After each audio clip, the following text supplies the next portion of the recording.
Por função transcendente, não se deve entender algo de misterioso, suprassensível ou metafísico, mas uma função que, por sua natureza, pode se comparar com uma função matemática de números reais e imaginários.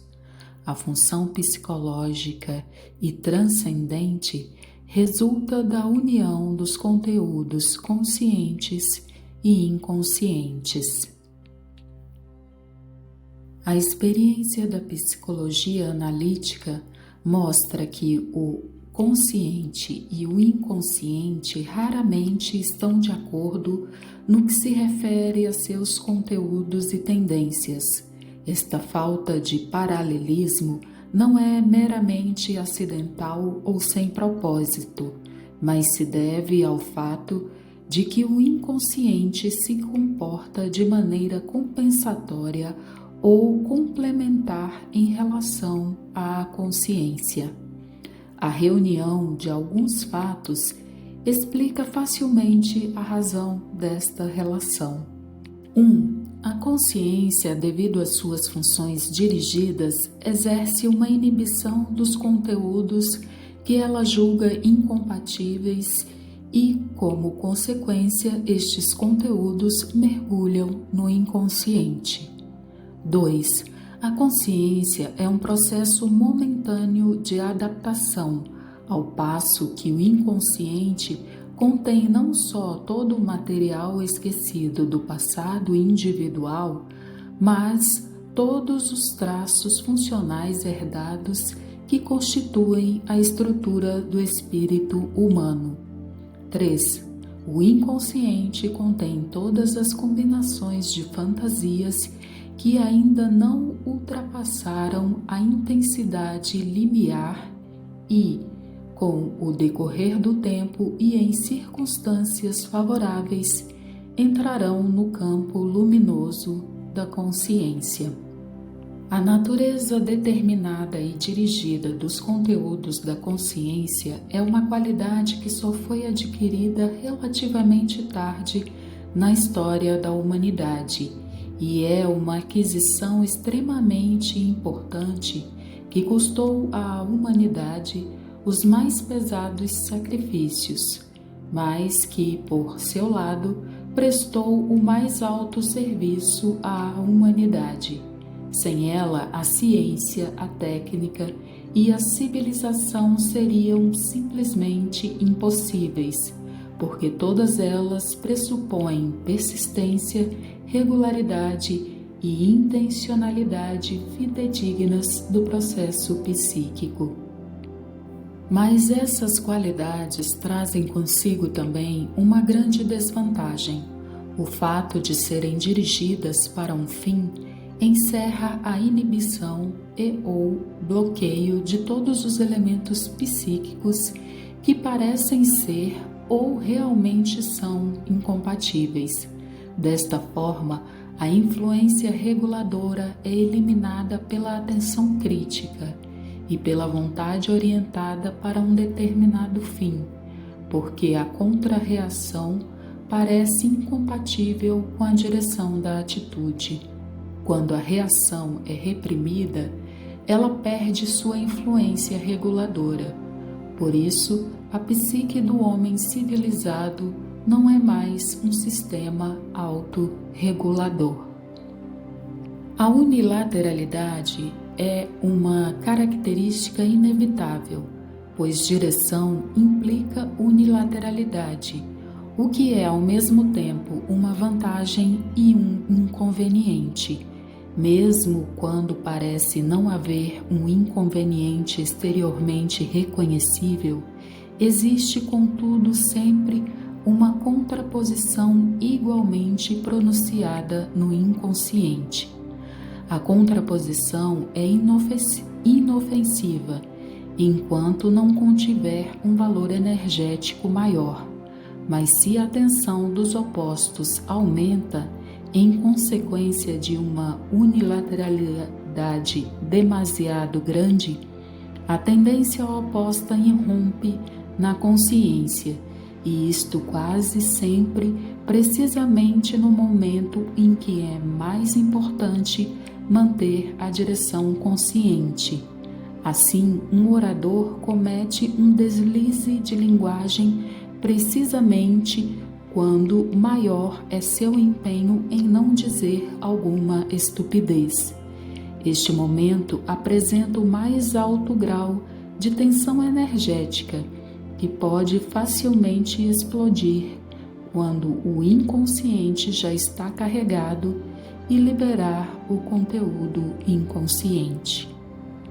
A vida civilizada exige uma atividade concentrada e dirigida da consciência, acarretando o risco de um considerável distanciamento do inconsciente. Quanto mais capazes formos de nos afastar do inconsciente por um funcionamento dirigido, tanto maior é a possibilidade de surgir uma forte contraposição, a qual, quando irrompe, pode ter consequências desagradáveis. A experiência da terapia analítica nos proporciona uma profunda percepção da importância das influências inconscientes e aprendemos que o inconsciente pode intervir de maneira cada vez mais perturbadora e aparentemente imprevisível. E as pessoas que menos conhecem o seu lado inconsciente são as que mais influência recebem dele sem tomarem conta disso. Não se pode esgotar o inconsciente. Mesmo após anos de terapia, a vida onírica e as instruções do inconsciente continuam desimpedidas. Convém termos sempre presente que a vida do inconsciente prossegue seu caminho e produz continuamente situações problemáticas. A análise não é uma cura que se pratica de uma vez para sempre, mas tão somente um reajustamento mais ou menos completo. Mas não há mudança que seja incondicional por um longo período de tempo. A vida tem de ser conquistada sempre e de novo, por causa do contínuo fluxo da vida que requer sempre e cada vez mais nova adaptação, pois nenhuma adaptação é definitiva. É sumamente improvável que haja uma terapia que elimine todas as dificuldades. O homem precisa de dificuldades. Elas são necessárias à sua saúde e somente a sua excessiva quantidade parece desnecessária.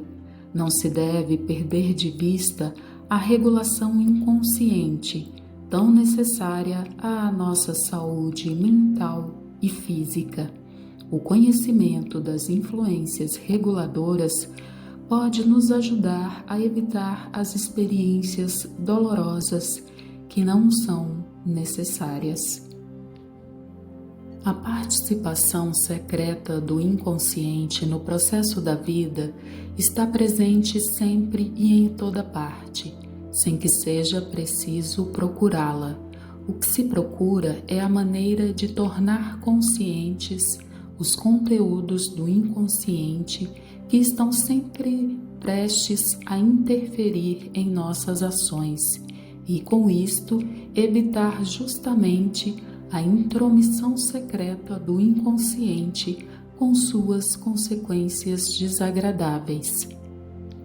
A questão fundamental para o terapeuta é não somente como eliminar a dificuldade momentânea, mas como enfrentar com sucesso as dificuldades futuras.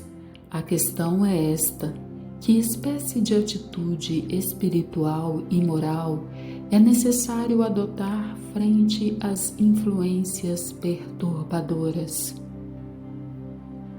A resposta, evidentemente, consiste em suprimir a separação vigente entre consciência e inconsciente. Não se pode fazer isto condenando unilateralmente os conteúdos do inconsciente, mas, pelo contrário, reconhecendo e levando em conta sua importância para a compensação da unilateralidade da consciência. A tendência do inconsciente e da consciência são dois fatores que formam a função transcendente. É chamada transcendente porque torna possível organicamente a passagem de uma atitude para outra sem perda do inconsciente.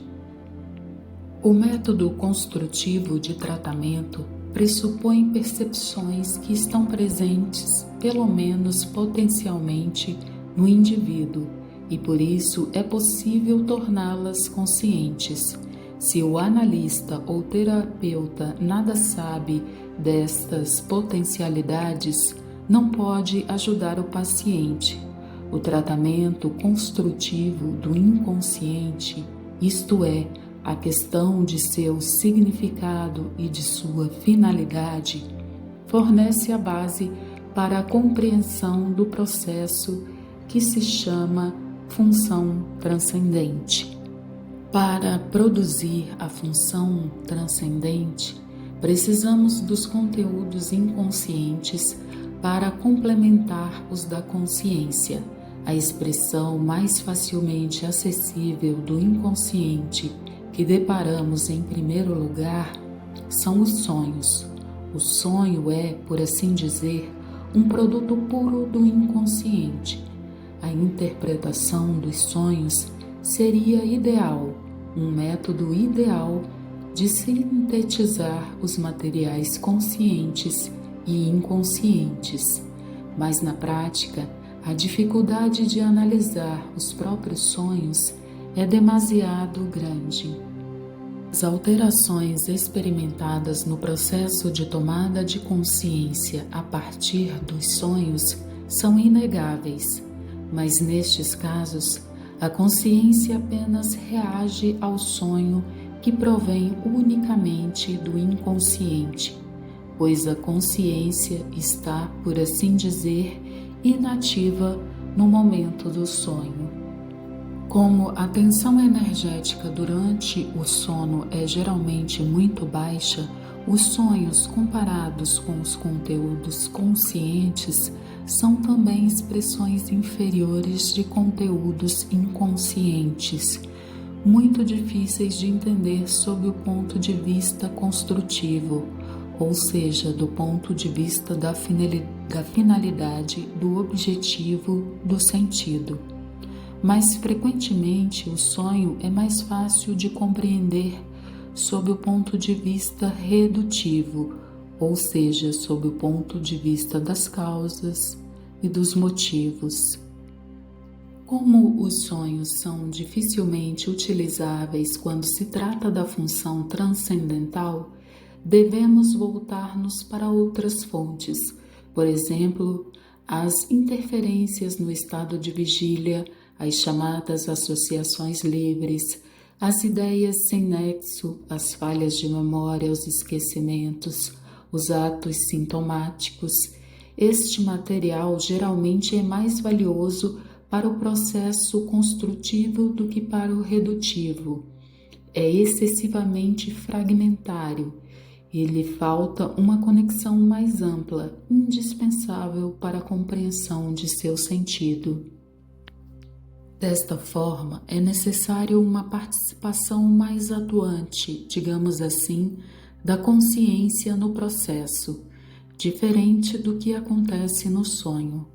Uma situação adequada é o que acontece nas fantasias espontâneas e ou nas criações posteriores da fantasia na linha do próprio sonho, que ocorrem no estado de semissonolência ou surgem espontaneamente assim que a pessoa desperta, pois o ideal é um nível de atividade mais baixo da consciência e não sua completa inatividade.